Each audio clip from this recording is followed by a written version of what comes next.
Chapter 18 of A Book of Discovery. A Book of Discovery by M.B. Singh. Chapter 18 The End of Medieval Exploration. The two names of Ibn Batuta and Sir John Mandeville now conclude our medieval period of travel to the eastward. Both the Arab and the Englishman date their travels between the years 1325 and 1355. But while Ibn Batuta, the traveler from Tangiers, adds very valuable information to our geographical knowledge, we have to lay the travel volumes of Sir John Mandeville aside and acknowledge sadly that his book is made up of borrowed experiences, that he has wantonly added fiction to fact, and distorted even the travel stories told by other travelers. And yet, strange to say, while the work of Ibn Batuta remains entirely disregarded, the delightful work of the Englishman is still read vigorously today and translated into nearly every European language. In it we read strange stories of Prester John, the great Emperor of India, who is served by 7 kings, 72 dukes, and 360 earls. He speaks of the Isle of Cathay. He repeats the legend of the island near Java on which Adam and Eve wept for 100 years after they had been driven from paradise. He speaks of giants 30 feet high, and of pygmies who came dancing to see him. We turn to the Arab traveller for a solid document, which rings more true, and we cannot doubt his accounts of shipwreck and hardships encountered by the way. Ibn Batuta left Tangiers in the year 1324, at the early age of 21, on a pilgrimage to Mecca. He made his way across the north of Africa to Alexandria. Here history relates he met a learned and pious man named Imam. "I perceive," said Imam, "that you are fond of visiting distant countries." "That is so," answered Ibn Batuta. "Then you must visit my brother in India, my brother in Persia, and my brother in China, and when you see them present my compliments to them." Ibn Batuta left Alexandria with the resolve to visit these 3 persons, and indeed, wonderful to say, he found them all 3 and presented to them their brother's compliments. He reached Mecca and remained there for 3 years, after which he voyaged down the Red Sea to Aden, a port of much trade. Coasting along the east coast of Africa, he reached Mombasa, from which port, so soon to fall into the hands of the Portuguese, he sailed to Ormuz, a city on the seashore, at the entrance to the Persian Gulf. Here he tells us of the head of a fish that might be compared to a hill. Its eyes were like 2 doors, so that people could go in at one eye and out of other. Crossing Central Arabia and the Black Sea, he found himself for the first time in a Christian city, and was much dismayed at all the bells ringing. He was anxious to go north through Russia to the Land of Darkness, of which he had heard such wonderful tales. It was a land where there were neither trees, nor stones, nor houses, where dogs with nails in their feet drew little sledges across the ice. Instead he went to Constantinople, arriving at sunset when the bells were ringing so loud that the very horizon shook with the noise. Ibn was presented to the emperor as a remarkable traveler, and a letter of safe conduct was given to him. He then made his way through Bokhara and Herat, Kandahar and Kabul, over the Hindu Kush and across the Indus to Delhi, the greatest city in the world. But at this time it was a howling wilderness, as the inhabitants had fled from the cruelty of the Turkish emperor. Into his presence our traveler was now called and graciously received. "The Lord of the World appoints you to the office of judge in Delhi," said the emperor. "He gives you a dress of honor with a saddle horse and a large yearly salary."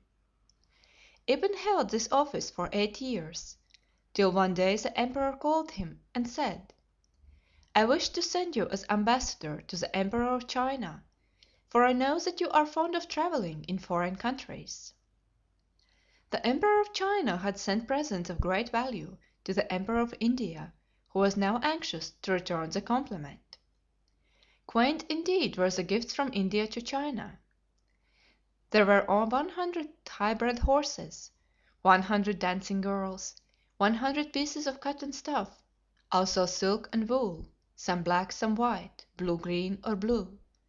There were swords of state and golden candlesticks, silver basins, brocade dresses, and gloves embroidered with pearls.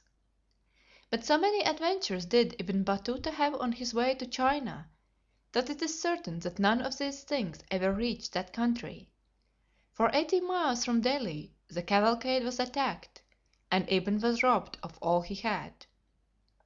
For days he wandered alone in a forest, living on leaves, till he was rescued, more dead than alive, and carried back to Delhi. The second start was also unfortunate. By a circuitous route he made his way to Calicut, on the Malabar coast, where he made a stay of 3 months till the monsoons should permit him to take ship for China. The harbor of Calicut was full of great Chinese ships called junks. These junks struck him as unlike anything he had seen before.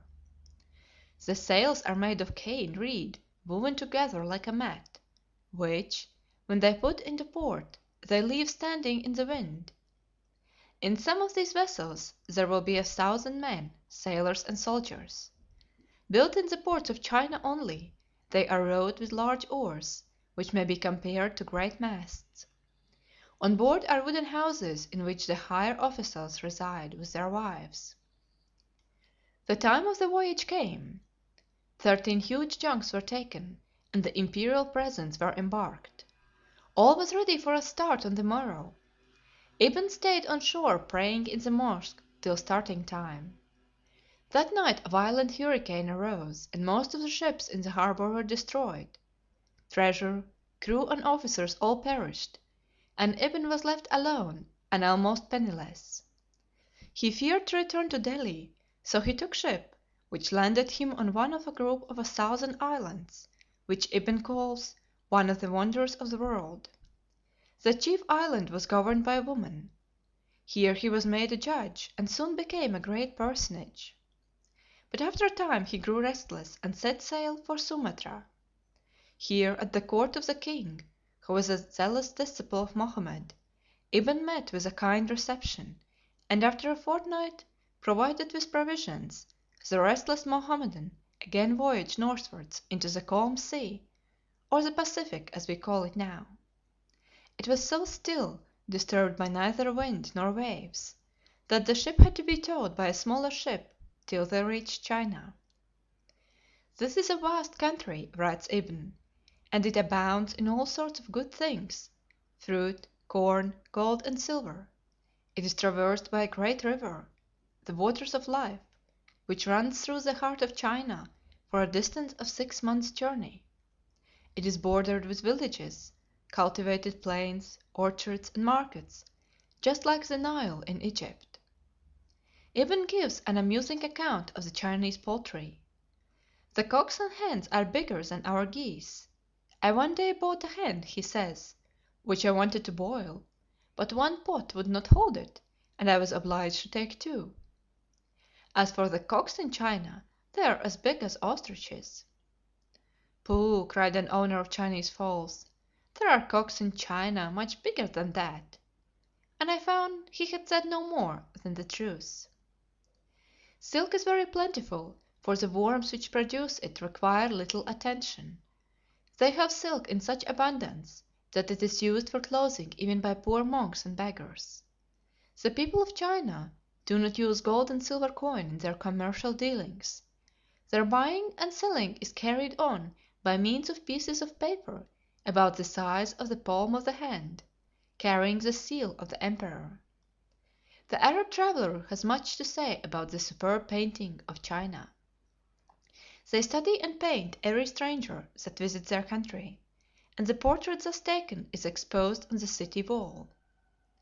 Thus, should a stranger do anything to make flight necessary, his portrait would be sent out into every province, and he would soon be discovered. China is the safest as well as the pleasantest of all the regions on the earth for a traveler. You may travel the whole 9 months' journey to which the empire extends, without the slightest cause to fear, even if you have treasure in your charge. But it afforded me no pleasure. On the contrary, my spirit was sorely troubled within me to see how paganism had the upper hand.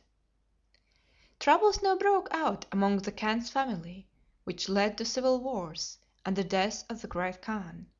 He was buried with great pomp.